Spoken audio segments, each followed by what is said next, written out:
بسم اللہ الرحمن الرحیم۔ معزز ناظرین اکرام، السلام علیکم ورحمۃ اللہ وبرکاتہ۔ جابر بن عبداللہ رضی اللہ تعالی عنہ سے مروی ہے کہ نبی کریم صلی اللہ علیہ وسلم نے فرمایا، لِكُلِّ دَاءٍ دَوَاءٌ فَإِذَا أُصِيبَ دَوَاءُ الدَّاءِ برأ بِإِذْنِ اللَّهِ عَزَّ وَجَلَّ، کہ ہر مرض کی دوا ہے، جب کسی بیماری کی صحیح دوا مل جائے تو اللہ عز و جل کی اجازت اور حکم سے وہ مرض دور ہو جاتا ہے۔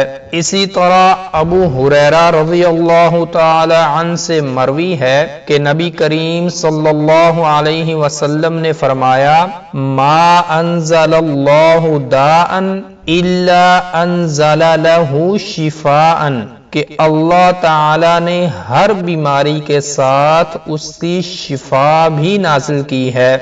ایک اور حدیث میں وارد ہے، ان اللہ عز وجل لم ينزل داء الا انزل له شفاء علمه من علمه وجهله من جهله، کہ بلا شبہ اللہ تعالی نے کوئی بیماری نازل نہیں کی ہے مگر ساتھ ہی اس سے شفا بھی نازل کی ہے۔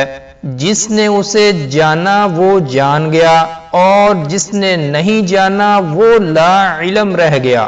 تو معزز ناظرین، آج کی ویڈیو میں ہم یہ بات جاننے اور سمجھیں گے کہ ایک مریض کو کیسے پتہ چلے گا کہ اس کو میڈیکل کی کوئی جسمانی مرض ہے، اس کے اوپر جادو کروایا گیا ہے یا پھر جنات یا آسیب کا سایہ ہے۔ معزز ناظرین، آپ کو بتائی جانے والی علامات میں سے اگر آپ میں یا آپ کے کسی فیملی ممبر میں کوئی علامت موجود ہے تو اس ویڈیو میں بتائے جانے والے عمل اور طریقے کے ذریعے آپ معلوم کر سکتے ہیں کہ آپ کے اوپر شیاطین کے اثرات ہیں، جادو کے اثرات ہیں، یا ویسے ہی میڈیکل کی جسمانی یا نفسانی مرض میں مبتلا ہیں۔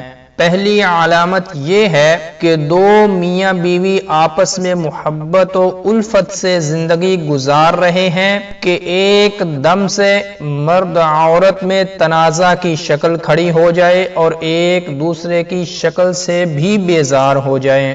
دوسری علامت یہ ہے کہ عورت اپنے شوہر کے اوصاف بیان کرتے کرتے نہیں تھکتی بلکہ رات دن شوہر کی محبت کا دم بھرتی ہے، مگر سفلی سحر کے ذریعے اس کو بدظن متنفر کر دیا جاتا ہے اور اس کو شوہر کی شکل کتے اور خنزیر کے جیسی نظر آتی ہے۔ تیسری علامت یہ ہے کہ کسی بھی نوجوان حسین لڑکی ہونے کے باوجود رشتہ والے لڑکی دیکھ کر اچاٹ ہو جاتے ہیں اور رشتہ سے انکار کر دیتے ہیں اور وقت ایسے ہی گزرتا چلا جا رہا ہے۔ چوتھی علامت یہ ہے کہ لڑکیوں کے رشتے آنے ہی بند ہو جاتے ہیں، یعنی بغیر دیکھے ہی لوگ بدظن ہو جاتے ہیں، اس کے ذکر سے نفرت اور اچاٹ پن دلوں میں ہونے لگتا ہے۔ چوتھی علامت یہ ہے کہ مرد اپنی بیوی بچوں پر محبت میں جان دیتا ہے مگر جادو زدہ ہونے کے بعد نفرت و بغض کرنے لگتا ہے اور سمجھانے والا بھی دشمن لگتا ہے۔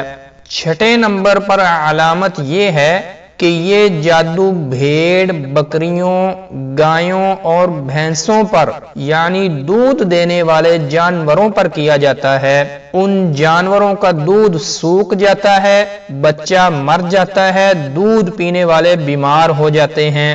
ساتویں علامت یہ ہے کہ جادو کے ذریعے خاص کر اولاد کو نشانہ بنایا جاتا ہے، یعنی نو مولود شیرخوار پر جادو کیا جاتا ہے اور بچے سوکھ کر مر جاتے ہیں۔